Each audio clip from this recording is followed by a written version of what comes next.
우리가 지금 초기 교회가 서서 진행해 나가는 것을 보고 있습니다. 지금은 예루살렘의 담을 넘어서 이제 이방 지역까지 복음이 전해져서 교회가 서는 그 과도기를 보고 있습니다. 오늘은 좀 구체적으로 말하고 있는데 중요한 본문이 31절입니다. 그리하여 온 유대와 갈릴리와 사마리아 교회가 평안하여 든든히 서고,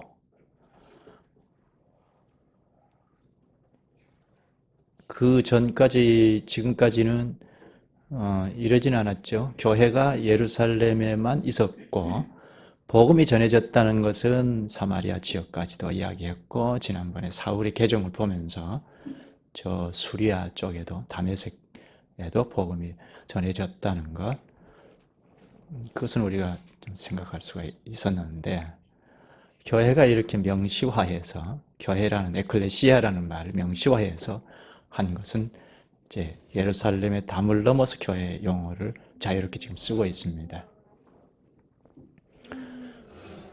교회가 어떻게 진행해 나가는가 하는 진행을 보면서 오늘 우리도 한 가지 중요한 걸 배울 수 있죠. 교회가 어떻게 서서 진행하는가 하는 것을 잘 배울 수가 있습니다. 여기 31절에 말씀이 핵심인데요. 오늘 이 31절을 중심으로 해서 생각하겠습니다. 그리하여 온 유대와 갈릴리와 사마리아 교회가 평안하여 든든히 서가고 주를 경외함과 성령의 위로로 진행하여 수가 더하여 지니라. 이 말씀이 핵심입니다. 이 말씀을 외워놓으면 아주 좋습니다. 여기 사마리아 교회까지 이제 교회 용어를 쓰는데요. 사마리아 지역에도 교회가 있다는 것을 명시화하면서 뭐라고 합니까? 평안하여 든든히 서가고, 그리고 주를 경외함, 그리고 성령의 위로로 진행한다 그러죠. 이 말씀이 중요하죠. 구체적으로 이야기를 하는데, 교회가 어떻게 서서 진행해 나가는가는 구체적으로 핵심을 이야기합니다. 평안하여 든든히 서가고, 주를 경외한다. 경외한다는 것은 두려워하고 공경한다는 말이죠. 주를 경외함과 그리고 성령의 위로로 진행한다고 하죠. 여기 오늘 우리도 마찬가지입니다. 이 말씀을 놓고 말씀을 듣겠습니다. 그리하여 온 유대와 갈릴리와 사마리아 교회가 평안하여 든든히 서가고, 여기 그리하여라는 접속사이죠. 이어주는 말이죠. 앞에 이러이러한 일이 있었는데 그리하여 온 유대와 갈릴리와 사마리아 교회라고 하죠. 그러면 앞에 내용을 잠깐만 좀 짚을 필요가 있는데, 어떤 일이 있었고 그리하여라고 하죠? 지난번까지 우리가 생각했던 거, 어떤 일이 있었죠? 말할 것 없이 첫째는 사울의 개종의 사건과 관련된 거죠. 사울이 개종했고 또 개종한 직후에 복음을 전했다는 내용과 관련된 거죠. 그리하여. 그리고 단지 사울이 개종한 것만은 아닙니다. 교회가 처음 서서 쭉 진행해 나온 사실을 놓고 그리하여 온 유대와 갈릴리와 사마리아 지역의 교회가 평안하여 든든히 서가고 합니다. 이 두 가지를 생각할 수 있죠. 사울의 개종하고, 그리고 교회가 사울뿐만 아니고, 사울은 이제 표면적으로 이야기한 것이고, 당시에 기독교회가 진행해 나온 사실을 놓고 이렇게 진행해 왔는데 그리하여라는 말입니다. 먼저 첫째는 사울의 개종을 잠깐 좀 생각할까요? 지난 3시간 생각을 했기 때문에 우리가 익숙할 텐데요. 사울의 개종할 때 언급하지 아니하면 안 되는 게 무엇이죠? 사울의 개종할 때 사울이 개종했다, 회심했다 할 때 반드시 짚어야 할 게 뭐죠? 다메섹으로 가다가 부활하신 예수님을 만났다는 사실이죠. 부활하신 예수님을 만나서 계시의 말씀을 받은 것입니다. 이건 빼놓을 수가 없죠. 강렬한 빛과 음성을 듣고 그 자리에서 쓰러졌죠. 길을 가다가 쓰러졌는데 다메섹으로 갈 때는 기독교인들을 박해하기 위해서죠. 잡아서 끌고 예루살렘으로 오기 위해서 다메섹으로 가다가 예수님을 만났습니다. 그래서 그 자리에서 실명을 할 수밖에 없었는데요. 그래서 누구의 손에 이끌려서 다메섹 도성으로 들어갔습니다. 3일간 식음을 전폐했죠. 눈을 뜨지 못했고. 그런데 아나니아라는 사람의 도움을 받아서 눈을 뜨게 되었죠. 그리고 음식을 먹고 새 힘을 얻었습니다. 눈을 뜨고 힘을 얻어서 거기에 기독교인들과 교제하는 시간이 며칠 지났죠. 그리고 바로 각 회당에 가서 예수는 하나님의 아들이다 하는 것을 전했습니다. 당시 교회가 다 복음을 전한 핵심 내용이 바로 예수는 하나님의 아들이다 하는 것이고 또 하나는 뭐죠? 예수는 메시아라는 겁니다. 헬라 말로 그리스도라는 겁니다. 이 두 가지가 이제 당시 복음을 전하는 핵심의 내용이죠. 사울이 개종하고 다메섹에서 각 회당에서, 회당은 유대교인들이잖아요. 유대교인들에게 예수는 하나님의 아들이다 하는 것을 전했습니다. 유대인들에게 하나님의 아들이라는 말은 신적인 존재라는 말입니다. 사람으로 있다가 그냥 가진 수모를 다 당하고 십자가에 처형당해버린 예수인데 그가 하나님이라는 말입니다. 이 대단한 전파이죠. 특히 유대교인들에게 예수는 하나님이다 하는 걸 전했습니다. 그리고 또 하나는 예수는 메시아다 하는 것을 전했습니다. 예수는 그리스도라는 말입니다. 메시아는 유대교인들에게는 대망 사상을 가지고 있었습니다.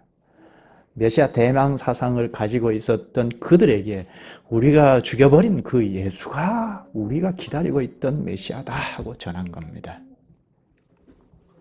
그럼 유대교인들이 충격을 받지 않을 수 없죠. 당황하지 않을 수 없죠. 그래서 여기 본문에도 그 말을 합니다. 20절에 보면 개종한 뒤에 즉시로 각 회당에서 예수가 하나님의 아들이심을 전파하니 했고, 그리고 22절에 사울은 힘을 더 얻어 예수를 그리스도라 증언하여 다메섹에 사는 유대인들을 당혹하게 하니 합니다. 매우 당황하여 혼란에 빠졌다는 겁니다. 사울이 누군지는 잘 알잖아요. 유대교인들의 맨 앞에 서서 기독교인들을 철저하게 박해를 했던 자인 것을 잘 압니다. 그런데 사람이 이렇게 변할 수 있을까 할 정도로 완전히 바뀌어져서 기독교인들의 전면에 서서 예수를 전하고 있습니다. 그것도 그냥 전하는 게 아니라 하나님이다 하고 우리가 대망하고 있는 메시아다 하고 전합니다. 이건 대단한 전파이죠. 오늘 우리가 예수 믿으면 천당 갑니다 하는 것과는 전혀 다릅니다. 매우 당황하여 혼란에 빠졌는데 그러면 이쯤 되면 좀 심사숙고하고 또 철저히 이게 뭔가 하고 고민하고 했어야 옳죠. 그들도 하나님을 믿었으니까 하나님께 구하고 했어야 옳죠. 지혜를 구하면 주신다고 했잖아요. 근데 그렇게 하지 아니하고 오히려 사울을 죽이기로 모의했습니다. 본문에 나오죠. 23절에. 여러 날이 지나면 유대인들이 사울을 죽이기를 공모하더니, 여기 여러 날은 베일에 쌓인 날이라고 했죠. 이 여러 날은 갈라디아서 1장 16절, 17절 이 내용을 참고하면 아라비아에서 보낸 날이라고 하죠. 3년간 보낸 날입니다.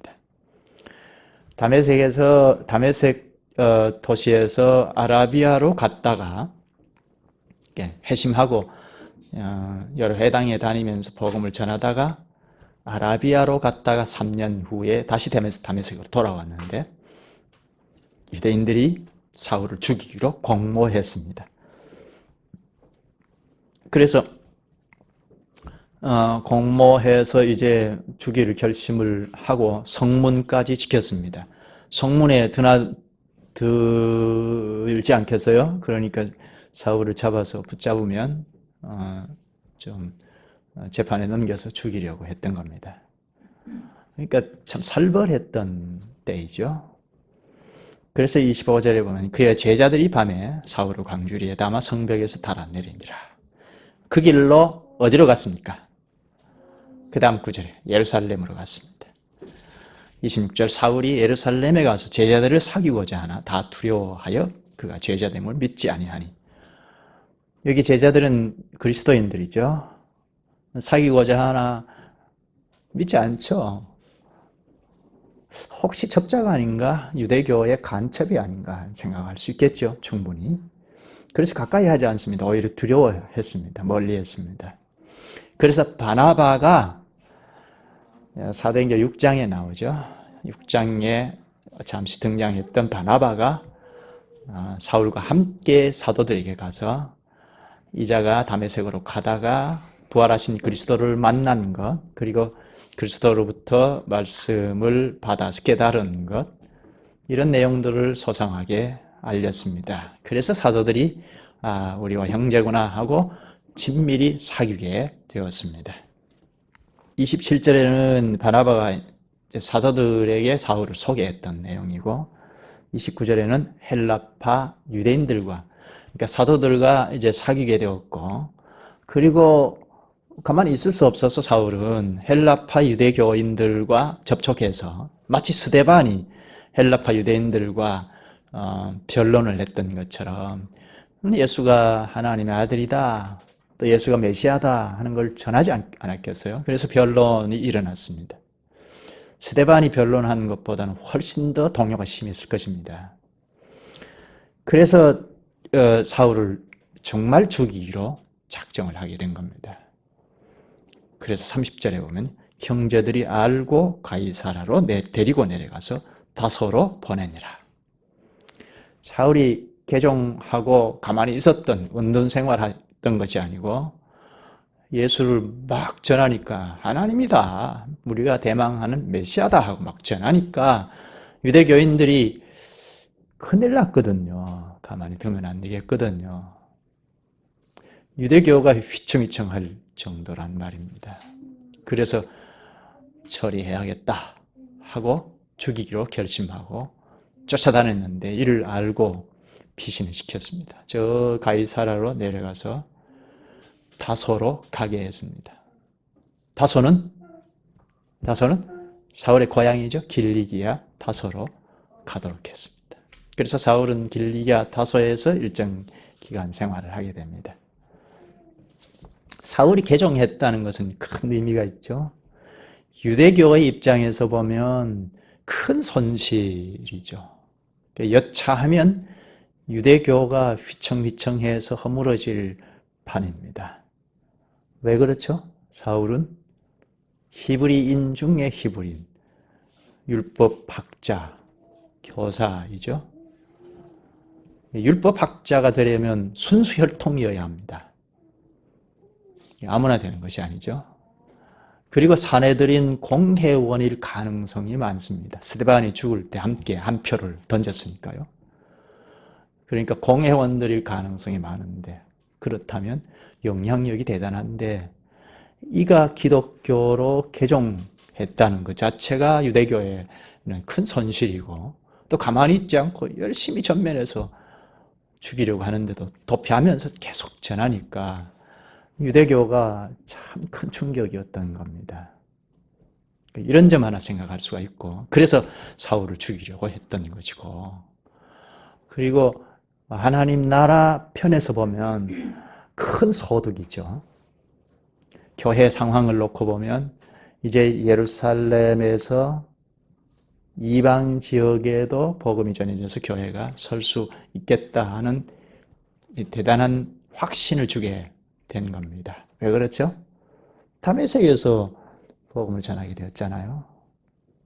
오늘 31절에 나오는 온 유대와 갈릴리와 사마리아의 교회가 섰다는 정도가 아니고, 사마리아까지는 팔레스타인 지역이니까 히브리 문화권이라 할 수 있습니다. 그런데 다메섹은 완전히 헬라 문화권, 이방 지역이거든요. 거기서 사울이 개종해서 복음을 전했으니까 이제 이방 지역에도 복음이 전해지고 교회가 설 수 있겠다는 확신을 확고하게 가질 수가 있습니다. 사실은 이 사울의 개종 때문에 하나님 나라에서는 큰 소득인데, 이거 하나님께서 하신 것인데, 교회가 예루살렘에 담을 넘지 못하고 있었는데 사울의 개종으로 이제는 이방 지역에도, 예루살렘의 담을 넘어서 이방 지역에도 교회가 설 수 있게 되었다는 겁니다. 기독교인들이 얼마나 힘을 얻었겠습니까? 이방 지역에도 교회가 설 수 있겠다 하는 확신을 가질 수 있었을 것입니다. 이만큼 사울의 개종은 교회 안에도 큰 영향을 끼치게 된 겁니다. 앞으로 복음을 전하게 되면 그야말로 이방 지역에 사울의 일행들이 복음을 전해서 교회가 다 서지 않았습니까?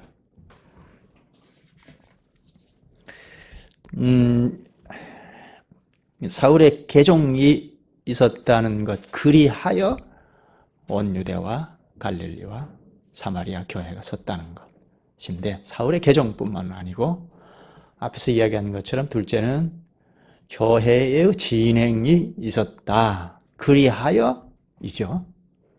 교회 진행을 생각할 때 우리가 지금까지 쭉 배운 내용인데, 교회 진행에서 생각할 점이 몇 가지가 있죠. 대표로 생각할 수 있는 하나가, 교회는 안팎으로 고난이 있었다는 것, 이를 생각할 수 있죠. 교회가 서서 힘차게 승승장구했던 것이 아니었다는 겁니다. 무탈하게 진행해 왔던 것이 아니라는 겁니다. 교회 진행할 때 꼭 생각해야 할 점은 바로 교회 안팎에 고난이 있었다는 것, 이걸 생각해야죠. 특히 유대교회에서 스데반의 죽음을 기점으로 해서 유대교회에서 대대적으로 필사적으로 박해했던 일이 빼놓을 수 없는 거죠. 그리하여 이렇게 되죠. 대대적으로 박해를 했다는. 교회가 서면 그냥 평안히 이렇게 전진해 나가는 것이 아니고 고난이 있다는 겁니다. 교회 안으로 바깥으로 고난이 있다는 겁니다. 교회가 교회답게 서면 설수록 평안하고 아무 무탈하는 것이 아니고 고난이 있습니다. 왜 그렇죠? 배후의 세력 때문입니다. 배후의 사탄이 가만히 있지 않기 때문입니다. 그리스도의 교회답게 서면 설수록 사탄은 자기 입지, 자기 설 자리가 없기 때문에 방해를 하고 세상을 동원합니다. 그래서 안팎으로 괴롭히기도 하고 말씀을 희석시키기도 하고, 사탄의 공격 방법 중에 하나가 핍박입니다. 예수님도 말씀을 하셨어요. 요한복음 15장 19절에 보면, 너희는 세상에 속한 자가 아니요 도리어 내가 너희를 세상에서 택하였기 때문에 세상이 너희를 미워하느니라. 세상이 너희를 미워하면 너희보다 먼저 나를 미워한 줄 알라. 세상이 왜 교회인 우리를 미워하죠? 세상이 왜 교회인 우리를 핍박하죠? 왜 고통을 주죠? 잘못한 거 없는데. 잘못한 데에서 고통을 주면 우리가 다르게 받아야 하지만, 교회답게 잘 서는데 왜 세상이 핍박을 하죠? 예수님께서 말씀하신 것처럼 세상이 너희를 미워하면 너희보다 먼저 나를 미워한 줄 알라. 세상이 교회를 미워하면 이는 바로 예수님을 미워한 줄 알라라고 하죠. 왜 그렇죠? 예수 그리스도와 교회인 우리는 연합이 되어 있기 때문입니다. 신령한 연합 관계이기 때문에 그렇습니다. 예수 그리스도의 원수가 세상이잖아요. 그 배후에는 사탄이 있죠. 예수님께서 이 세상을 갱신해서 고쳐서 하나님 나라를 구축해 나가는 왕이시니까 세상은 자연히 불편하니까 가만히 두지 않죠. 그 배후에는 마귀의 수족 노릇을 해서 그렇습니다. 그러니까 교회답게 자꾸 잘 서서 나가면 나갈수록 이놈의 사탄은 세상을 동원해서 안팎으로 발목을 잡고 핍박하고 괴롭힙니다. 그건 교회가 그리스도와 연합이 되었기 때문입니다. 여기서 교회가 어떻게 진행되는지를 잘 볼 수가 있습니다. 핍박, 고난이 있다는 전제하에 31절에 요약을 합니다. 그리하여 하죠. 사울의 개종도 개종이지만 교회가 진행해 올 때 고난을 빼놓을 수 없었다. 그리하여 온 유대와 갈릴리와 사마리아 교회가 평안하여 든든히 서가고 합니다. 31절에 교회가 진행되는 그 진행의 현실을 요약한 겁니다. 뭐라고 하죠? 진행하여 수가 더 많아지니라 했는데 진행하여 교회가 진행하는데 어떻게 진행하는가? 평안하여 든든히 서가고 그리고 주를 경외하고 그리고 성령의 위로가 있다는 거죠. 성령의 위로로 진행하여 수가 더 많아집니다. 첫째, 한 세 가지를 좀 생각할 필요가 있죠. 첫째, 평안하여 든든히 서간다 합니다. 교회 진행은 그렇습니다. 평안하여 든든히 서갑니다. 그런데 앞에서 우리가 전제했죠. 이러이러한 진행이 있었는데 그리하여 평안하여 든든히 서가고 합니다.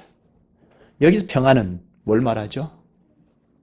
무의도식하는 것이 아니라는 겁니다. 잘 먹고 잘 살고 하는 평안이 아니라는 겁니다. 여기에 내면화되어 있는 것은 고난이 있다는 겁니다. 고난 가운데서 평안하여 든든히 서간다는 겁니다. 특히 유대교의 핍박, 이걸 빼놓을 수 없죠. 이로 말할 수 없는 핍박 때문에 뿔뿔이 흩어졌습니다. 평안한가요? 세상 논리로는 안 평안하죠. 근데 두루 다니며 복음을 전하고 했습니다. 그래서 온 유대와 갈릴리와 사마리아 교회가 섰습니다. 이걸 놓고 평안하여 든든히 서가고 합니다. 사울이 개종함으로 일시적으로 잠잠해졌다고 할 수 있지만 왜냐하면 사울이 전면에서 기독교인들을 박해했기 때문에 그렇습니다. 그러나 잘 생각해 보면 사울이 개종했다고 잠잠했던 것이 아니고 오히려 유대교회에서 핵심 멤버가 개종해 버렸으니까 유대교회에서는 더 극심한 박해가 이루어졌다고 할 수 있죠. 그러니까 교회가 평안하지 않습니다. 우리의 상식으로 생각하는 평안이 아닙니다. 고난이 있다는 겁니다. 그런데 평안하다는 겁니다. 그러니까 교회의 평안과 고난은 크리스찬들의 평안과 고난은 세상 방식이 아닙니다. 동전의 양면처럼 한쪽에 고난이 있고 한쪽에 평안이 있다는 겁니다.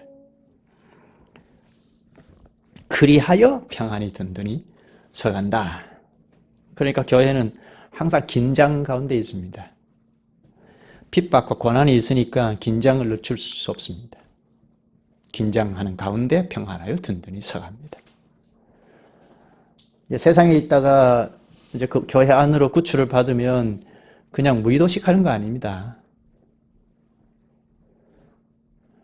천국 안으로 들어오는 건 사실이지만 우리가 세상 논리가 우리 안에 섞여 있기 때문에 천국 하면 그냥 무의도식 하는 것, 잘 먹고 잘 사는 것을 생각하는데 이 땅에 있는 천국, 특히 교회, 천국의 구현체인 교회 안으로 들어오면 잘 먹고 잘 사는 것은 아닙니다.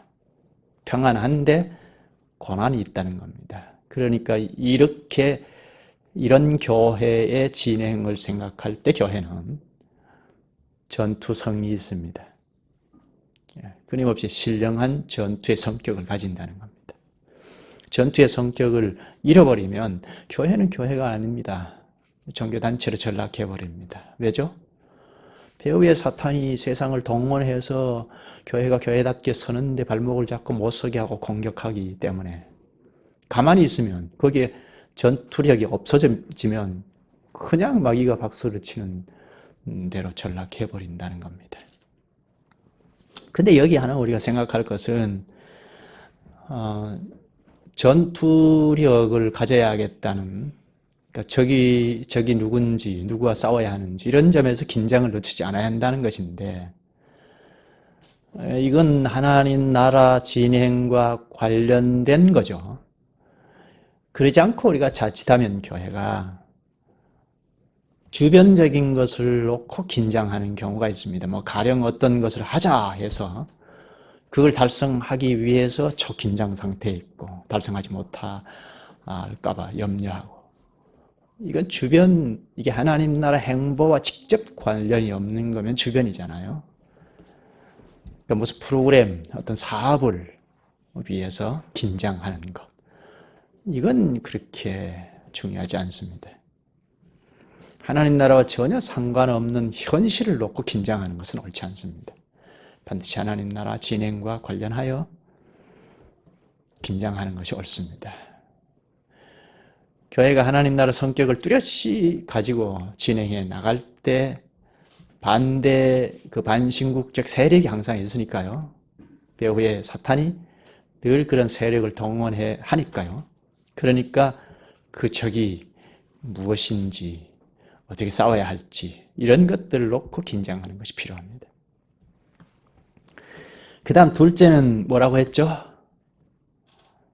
평안하여 든든히 서가고 주를 경외함과 하죠. 주를 경외해야겠다 하는 겁니다. 하나님을 두려워하고 공경해야겠다는 겁니다. 주를 두려워하고 공경하는 것이 없으면 교회가 아니죠. 종교단체에 불과하죠. 교회가 진행할 때 큰 원칙은 경외함입니다. 교회는 여러 가지 일이 있습니다. 예배도 있고 성경 공부도 있고 여러 프로그램이 있을 수 있습니다.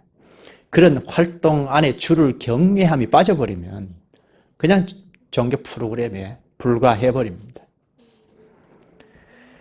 하나님을 향해서 두려워하고 공경하는 교회를 이끌어 가시죠. 개인도 마찬가지입니다. 전부 하나님 자리를 차지해서 생각하고 말하고 행동하면 하나님이 사용하실 수가 없죠. 여기 31절 끝에 수가 더 많아지니라 하는데, 주를 경외함이 없는 수가 증가하면 아무런 의미가 없습니다. 아무런 쓸모가 없죠. 힘을 발휘할 수가 없습니다. 하나님을 두려워하고 공경하는 사람들이 늘어나야 하죠. 이게 천국의 세력이죠. 그러니까 하나님을 경외함이 없이 수가 늘어날 수도 있습니다. 이렇게 늘어나서는 힘을 쓸 수가 없습니다. 그리고 셋째는 무엇이죠? 경외함과 성령의 위로로 수가 더하여 지니라 하죠. 교회는 성령의 위로로 진행합니다. 성령의 간섭 위로가 없으면 바른 진행이 될 수가 없습니다. 여기 교회가 성령 하나님과 뗄 수 없다는 말인데요. 교회는 성령으로 서고 전진하죠. 성령의 위로로 진행하여 그 수가 더하여 지니라. 교회 진행에서 성령께서 인도해 가시는 대로 인도받아서 진행하는 거지 않습니까? 성령 하나님이 빠진 상태에서도 진행은 되죠. 사람들이 모여서 사람의 힘으로 얼마든지 진행해 나갈 수 있죠. 그러나 그것은 하나님의 지지를 받을 수가 없죠. 이 성령의 위로로 진행하여 수가 더 많아지니라. 이것은 성령 하나님께서 현실적으로 이들과 함께 하신다는 것을 말하는 겁니다. 하나님께서 통치하시는, 그러니까 천국이죠. 하나님 나라죠. 하나님 통치하시는 영역이 하나님 나라인데, 하나님 나라를 생생하게 경험하는 현실을 지금 성령의 위로로 진행하여 합니다. 당시 교인들은 하나님 나라의 사실들을 현실적으로 경험하고 진행해 나가는 겁니다. 핍박과 고난이 있어도 하나님께서 다스리시는 그 다스림을 받아서 우리가 천국이다 하는 의식을 가지고 진행했다는 겁니다. 천국, 하나님 나라는 다 하나님의 통치를 받는 거잖아요. 통치받을 때 교회는 말씀으로 계시는 하나님의 통치를 받죠. 그러니까 말씀대로 행한다는 겁니다. 고난이 있어도 말씀을 버리지 않고 타협하지 않고 말씀대로 움직인다는 겁니다. 이게 교회 진행이죠. 감당할 수 없는 핍박이 왔음에도 불구하고 말씀과 함께 계시는 그리스도와 동행하면서 진행했다는 겁니다. 그래서 수도 자연이 늘어났다는 겁니다. 여기서 교회를 누가 성장시키는가를 알 수가 있죠. 이 성장은 숫자도 포함이 됩니다. 누가 교회를 진행시키고 성장시키는가? 성령 하나님이죠. 말할 것 없죠. 성령 하나님께서 교회를 주도하셔서 진행시켜 가십니다. 교회 현실로 보면 고난과 평안이고 평안하여 든든히 서가고 있죠. 주를 경외하고 그리고 성령의 위로가 있다는 겁니다. 그러면 교회는 숫자도 늘어난다 하는 겁니다. 이게 교회 성장학입니다. 숫자에 관한 성장학이라고 하더라도 이게 교회 성장학입니다. 교회 성장학이라고 할 때 무슨 프로그램을 잘 이용해서 무슨 방식을 잘 연구해서 이 숫자 늘리기 방식 연구해가지고 하는 그런 그것이 아니죠. 요즘은 4차 산업시대라고 하는데요. 그래서 4차 산업, IT 같은 것도 4차 산업이라고 하죠. 이런 영향을 안 받을 수 없는데 그걸 잘 활용해서 교회가 진행하고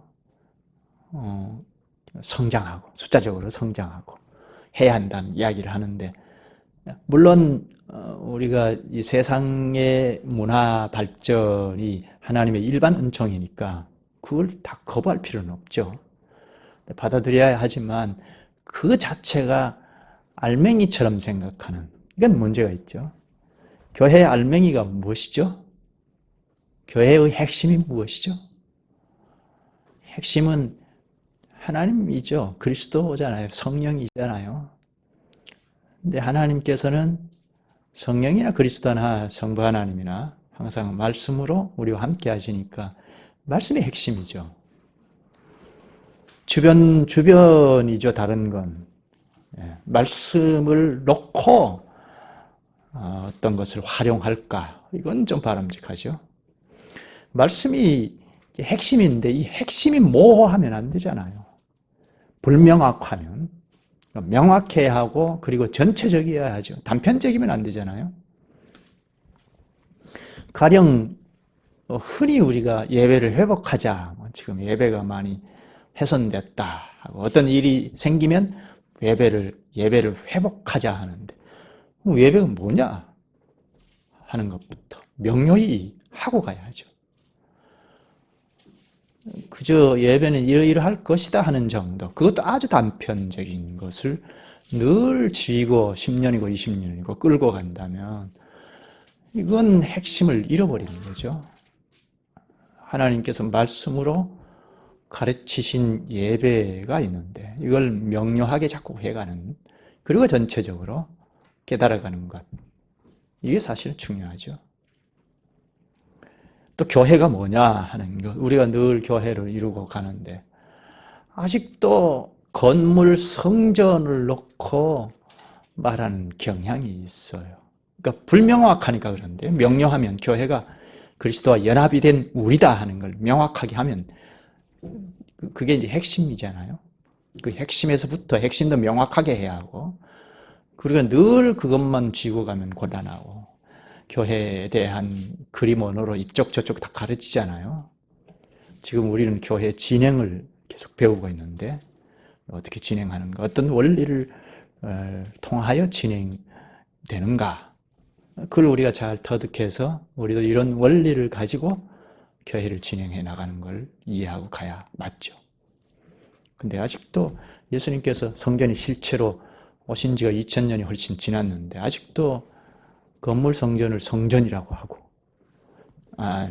그 구약 시대에 건물 성전을 사용했던 그걸 오늘 교회당 건물을 성전이라고 하고, 성전의 실체가 오셨잖아요. 그림자로 있던 건물 성전은 이제 다 의미가 없어져 버렸는데 아직도 건물을 가지고 성전이라고 하고 하는 것은 참 안타까운 일이죠.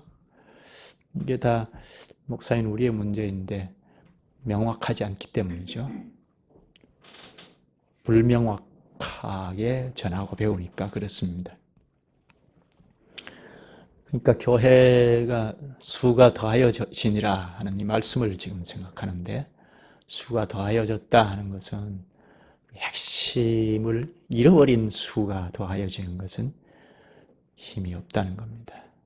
핵심을 잘 가지고 수가 더하여져야 하죠. 그래야 수가 더하여진 그 나중에 가입한 사람들도 살잖아요. 살 수 있잖아요.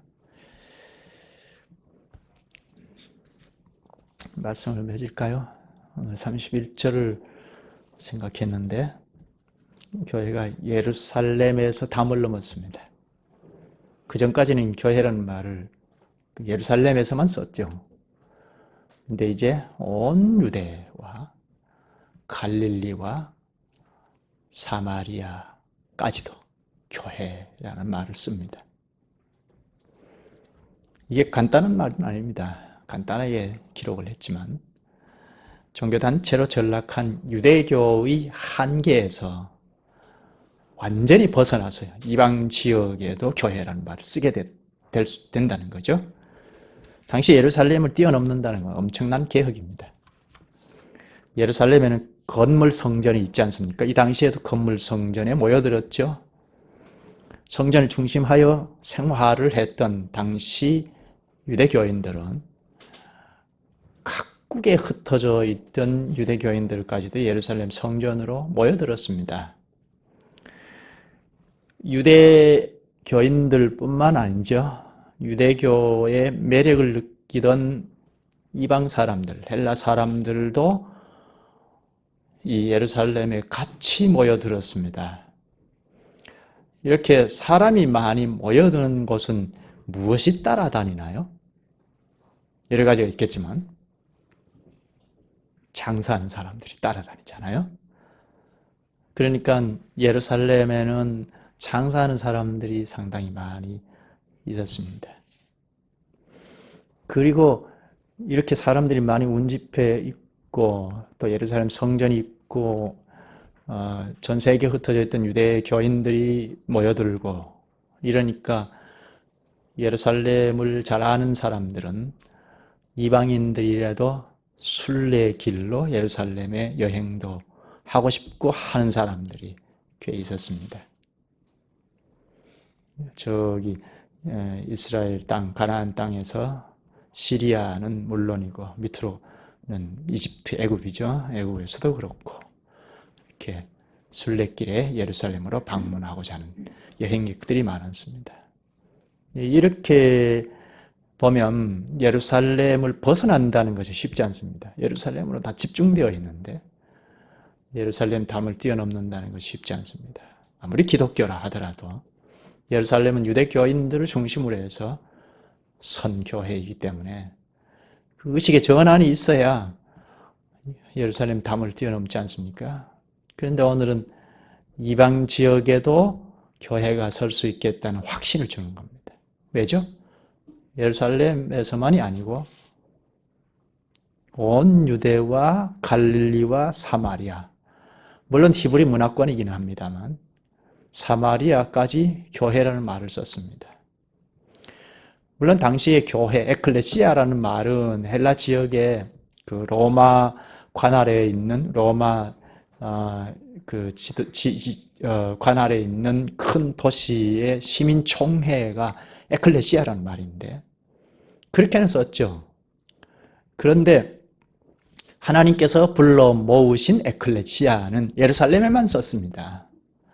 근데 이제는 온 유대에서도, 그리고 갈릴리 지역, 그리고 사마리아 지역에도 하나님의 에클레시아라는 말을 쉽게 쓰게 되었다는 겁니다. 이제는 이방 지역에도 하나님의 교회라는 말을 쓸 수 있게 된다는 겁니다.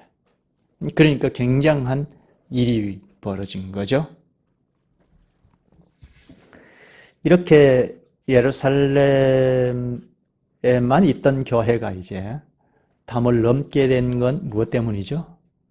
첫째는 하나님의 열심이고, 또 둘째는 하나님을 믿는 백성들의 열심이죠.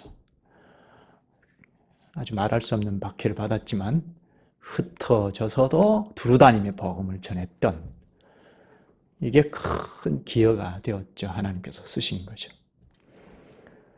그리스도와 연합한 교회가 말씀을 잃지 않았다는 겁니다. 말씀을 잃어버리지 않고 타협하지 않고 말씀대로 움직였던 결과가 바로 이제 온 유대와 갈릴리와 사마리아 지역에도 교회가 든든히 서 갔다는 겁니다. 오늘 우리도 마찬가지죠. 우리가 머무는 이 교회 현실을 잘 생각하고, 우리나라 교회의 현실을 뛰어넘을 수 있어야 하는데, 우리나라 교회의 현실은 우리가 말씀에 비춰보면 금방 잘 아실 텐데요.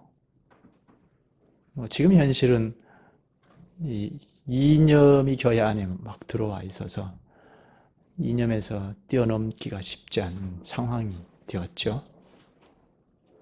하나님 말씀을 자꾸 공급해서 이 이념에 휘둘리는 교회적 현실을 뛰어넘는 것이 필요하죠. 이게 우리나라 교회의 한계에서 뛰어넘는 것입니다. 말하려면 이루 말할 수 없이 많이 있는데, 표면적으로 나타난 건 사상, 세상 사상을 못 뛰어넘는 교회적 한계. 이건 하나님 말씀을 잘 배워서 하나님 나라가 무엇인가, 현재 도래한, 특히 교회가 말씀으로 통치하시는 하나님의 통치를 받아서 하나님 나라를 잘 깨닫게 되면, 하나님 나라는 세상 나라를 훨씬 뛰어넘잖아요. 이렇게 훌쩍 뛰어넘어서 세상을 바라보고 분별하고 할 수 있어야 하잖아요. 그러니까 뛰어넘으려면 하나님밖에 없는데, 하나님께서는 우리에게 음성을 자꾸 들려주시니까 그 음성, 말씀을 자꾸 깨달아가면 우리가 처해 있는 한국적 현실에서 훌쩍 뛰어넘을 수 있습니다. 이를 주께서 쓰실 것입니다. 초기 교회가 유대교의 예루살렘 지역에서 뛰어넘어서 두루다니며 복음을 전한 결과 주께서 그것들을 다 쓰셔서 교회를 세웠던 겁니다. 오늘 우리도 마찬가지입니다. 우리를 어떻게 쓸지 우리는 다 알 수 없으나 다만 우리는 여기에서 주님의 말씀을 늘 탐구하고 말씀대로 진행하고, 이것이 우리가 하는 일이 되어야겠습니다. 기도하시죠.